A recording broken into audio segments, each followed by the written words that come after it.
అందరికీ నమస్కారం. ఫ్రెండ్స్ ఎలా ఉన్నారు? అందరూ బాగున్నారా? నేనైతే బాగున్నాను. బాగోడం అంటే కొంచెం నాకు సిక్ అయ్యానండి. దానివల్ల నేను వ్లాగ్స్ అనేది పెట్టలేదు. ఎందుకంటే ఇంతకుముందు వ్లాగ్స్‌లో గూడా నేను చెప్పేదాన్ని. మైగ్రేన్ ఉందండి నాకు కొంచెం బాగా ఇబ్బందవుతుంది అని చెప్పేదాన్ని గదా! అది ఇప్పుడు ఏం చేశానంటే నేను టాబ్లెట్లు వేయకుండా ఎన్ని రోజులు ఉంటదిలే అని చెప్పేసి భరించాను. కానీ పోనీ మనకి సండే మాత్రం చాలా ఎండలు ఎక్కువైపోయాయి ఇక్కడ మాత్రం. మామూలుగా లేదండి. ఆ రోజు గూడా మేము బయటికెళ్ళి రావడం, గుడికి వెళ్ళొచ్చామాట. ఇంకా ఫీవరొచ్చేసింది. ఇంకా ఎలా ఉందంటే నాకింక వామిటింగ్స్ ఇంకేం తిన్నా సరే కడుపులో ఉండేటట్టుగా ఏం అనిపించేది కాదు. అంత దారుణంగా అయిపోయింది నా పరిస్థితి. ఇంకంత హెడేక్ ఉండేటప్పుడు ఇంక వ్లాగ్స్ తీయడం అంటే నా వల్ల గాదు. అలాగే ఎడిటింగ్ చేసి పెట్టలేను గూడా. కనీసం షార్ట్ వీడియోస్ అన్నా పెడదామని చెప్పేసి అనుకున్నాను గానీ, ఇంక నాకు చాలా ఇబ్బందయిందండి. చాలా చాలా ఇబ్బంది. ఈరోజు వరకు కూడా ఇంకా కంటిన్యూగా ఉంది వికారం అదీను. ఎందుకంటే అంత పెయినొచ్చిందనమాట మామూలుగా కాదు. చాలా ఇబ్బంది పడ్డాను. ఎందుకంటే మాకు సండే మాత్రం చాలా ఎండండి. మామూలు ఎండ కాదు. సమ్మర్ తిరిగొచ్చినట్టుగానే ఉంది ప్రెజెంటయితే. ఎప్పుడూ మాకంత ఎండ అయితే ఇక్కడ లేదు. కానీ ఈ ఇయర్ మాత్రం చాలా ఎక్కువగా ఉంది. ఇంకా ఆ రోజు ఈవినింగ్ టాబ్లెట్ భరించలేక టాబ్లెట్ కూడా వేసేసుకొని, ఇంకా అలా పడుకునే ఉన్నానండి. ఏ వర్క్ కూడా నేను చేసుకోలేదు. వచ్చాము, అలా తిన్నాము, పడుకున్నామన్నమాట. తినడం అంటే ఇంక పెద్ద ఏం తిన్నా ఉండదు కదండీ! ఇంకా అలా ఉండిపోయాను. తర్వాత టాబ్లెట్ ఏసుకున్న తర్వాత వాళ్ళ నైటు ఫీవర్ గూడా వచ్చేసింది. ఇంకా అమ్మేమో నాకు రాగి సంగటి నేనే చేయమని చెప్పానన్నమాట. ఇంతకుముందు నాకు ఫీవర్ వచ్చినప్పుడు గూడా ఇలాగే చేసి పెట్టారు. నోటికి కొంచెం రుచిగా తగిలింది.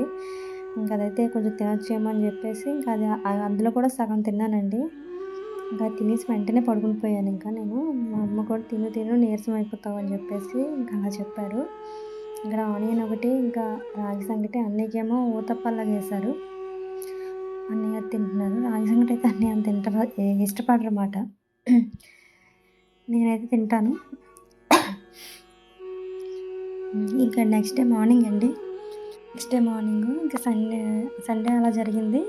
నెక్స్ట్ డే మార్నింగ్ ఏమో ఇంకా అన్నయ్యకి బట్టలు ఐరన్ చేసేస్తున్నాను. ఎందుకంటే కొంచెం నాకు ఈ టాబ్లెట్ ఏసుకోవడం వల్ల కొంచెం రిలీఫ్ ఇచ్చిందన్నమాట.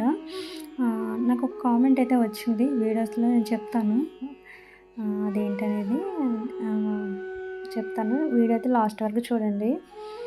మరొక విషయం చెప్పాలనుకుంటున్నాను. అదేంటంటే నా చిన్నతనంలో ఎలా అంటే మా నాన్నగారికి నాకు చాలా బాండింగ్ అండి. ఎలా అంటే చాలా ఇంకా మరి ఒక ఫ్రెండ్‌లా ఉండేవాళ్ళము.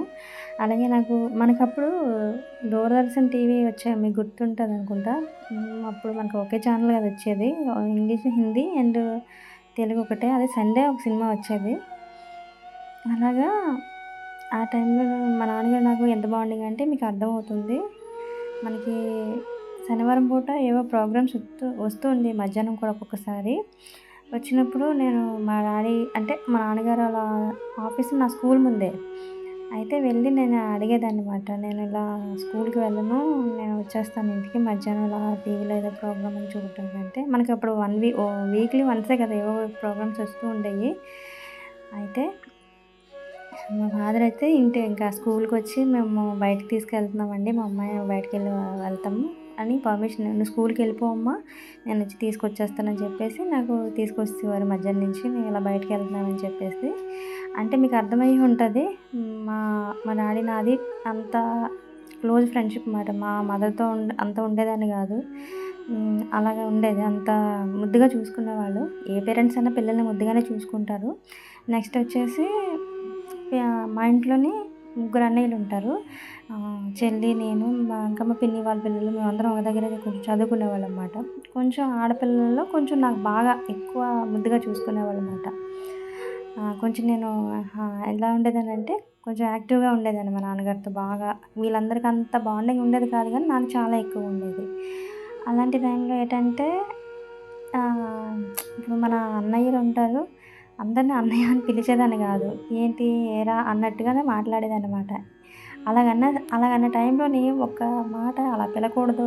అలా తప్పు అన్నయ్య అని పిలాలని చెప్పినోళ్ళు అలా కూడా చెప్పేవాళ్ళు గాదు నాకు. ఎందుకంటే నేను ఏదంటే అదే అన్నట్టుగా ఉండేదప్పుడు ఆ టైంలోని. అలాంటి సిచ్యువేషన్‌లోనే మా ఇంట్లో వాళ్ళందరికీ, మా అన్నయ్య వాళ్ళందరికీ నేను ఇంకా ఏం మాట్లాడినా ఏది తప్పో, ఒప్పో నాకు తెలిసేది గాదు.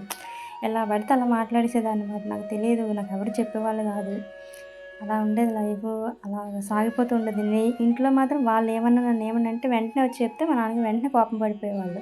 అసలా నేనేటన్నాను ఆళ్ళు అడిగేవాళ్ళు కూడా కాదనుకుంటాను వాళ్ళకి.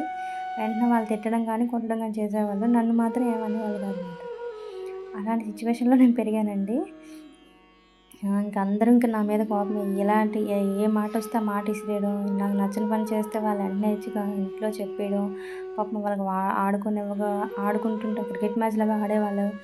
ఆళ్ళు కూడా ఆడనిచ్చకుండా ఆళ్ళ మధ్యలోకెళ్ళిపోవడం అలాంటి పనులు చేశాను నేను. నాకు తెలీదండి ఇలా చేయాలి, ఇలా ఉండాలి, ఏంటి అన్నయ్యోళ్ళంటే మనకింత అన్నయ్య చూసుకోవాలి అన్నట్టుగా నాకు ఆ వయసులో మనకి ఎవరికేం తెలీదు. కానీ పిలడం కూడా ఆహా! ఇతని చెల్లి, ఇదే ఆ అన్నయ్య, బాబాయ్ అలా పిలడం అలాంటియేం లేవు. "ఒరేయ్! ఏంట్రా చెప్పురా" అన్నట్టుగానే ఉండేదనమాట నా పరిస్థితి. అంటే ముద్దు మాట. అంత గారంగా చూసుకునేవాళ్ళు. అలాంటిదేంటంటే రాను రాను వాళ్ళందరికీ నా మీద కోపం పెరిగిపోయింది. కొన్ని ఇయర్స్ వరకును. నాకైతే తెలీదండి. వాళ్ళు ఇలా కోపంగా ఇలా పిలవడం వల్ల కోపంగా ఉంటున్నారన్న విషయం గూడా నాకు తెలీదు. నాకు ఇలాగే ఉండాలేమో నాకు ఆలోచన. అలాంటిది అలా కోపమైపోయింది. ఒకానొక టైంలోనైతే మొన్న కొంత నాకు ఏజ్ కొంచెం తెలిసినంత వరకు ప్రతి ఒక్కటి ఏంటి సో అండ్ సో అని తెలిసింది. డిగ్రీ వరకు కూడా నాకు అంత ఏమీ తెలీదు. డిగ్రీ పూర్తయినంత వరకు కూడా. తెలిసిన తర్వాత అప్పటి నుంచి నేను అన్నయ్య అని పిలవడం గానీ, మనం ఎవరికైనా గౌరవం ఇస్తేనే మనకు గూడా గౌరవం ఉంటది. లేకపోతే మనల్ని గూడా అలాగే మాట్లాడతారు. అలాంటి టైంలోనే ఇంకా ఇప్పుడు గూడా నాకెవరు చెప్పలేదు. నాకు నేనుగా తెలుసుకున్నానండి. తెలుసుకొని అమ్మో! ఇది కరెక్ట్ కాదు. ఇలా పిలవకూడదు. ఇది తప్పు. మనకన్నా పెద్దవాళ్ళని ఇలా చేయాలని చెప్పేసి.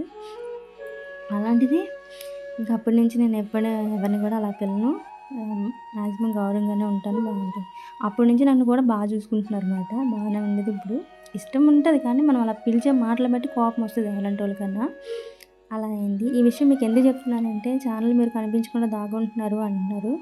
మా ఇంట్లో వాళ్ళు ఒక విషయం చెప్పారంటే నేను అది అర్థం చేసుకోవడానికి ప్రయత్నిస్తానండి. ఎందుకు చెప్పారా? ఏంటా? అని చెప్పేసి అర్థం చేసుకుంటాను ఇప్పుడు. అర్థం చేసుకోగలుగుతున్నాను అనుకుంటున్నాను. వాళ్ళు ఒక మాట చెప్పారంటే వింటాను నేను. అందు గురించి నేను వీడియోస్‌లో కనిపించకుండా చేస్తున్నాను. వాళ్ళేం చెప్పినా నేను చేస్తానండి. ఒకప్పుడంటే నాకు తెలీదు. ఇప్పుడంటే తెలిసొస్తుంది. వాళ్ళు ఒక మాట చెప్పారంటే ఎందుకు చెప్పారంటే దాని వెనకాతల ఏది లేకుండా చెప్పరు. అది. ఇప్పటి వరకు నేనైతే ఛానల్ పెట్టినట్టు కూడా ఎవ్వరికీ తెలీదు. మా ఫ్యామిలీ వాళ్ళ ఒక్కళ్ళకి తెలీదు. అన్నయ్యకి, నాకు, అమ్మకి, నా ఫ్రెండ్ ఒక అమ్మాయికి, ఆ అమ్మాయికి తప్ప ఎవరికీ తెలీదండి. అందుకే నేను కనిపించకుండా చేస్తున్నాను. వాళ్ళ మాట గౌరవించి. నాకు గూడా అంత కనిపించాలని గూడా లేదు. అనుకున్నాను ఫస్ట్ అందరూ చేస్తున్నారు గదా! నేను చేస్తాను అనుకున్నాను గానీ, ఎందుకో నాకు కూడా అంత ఇష్టం లేదండి. అది కూడా ఒక కారణమే అనుకోవచ్చు. ఏమో ఫ్యూచర్‌లో కనబడితే కనపడొచ్చు చెప్పలేం గూడా.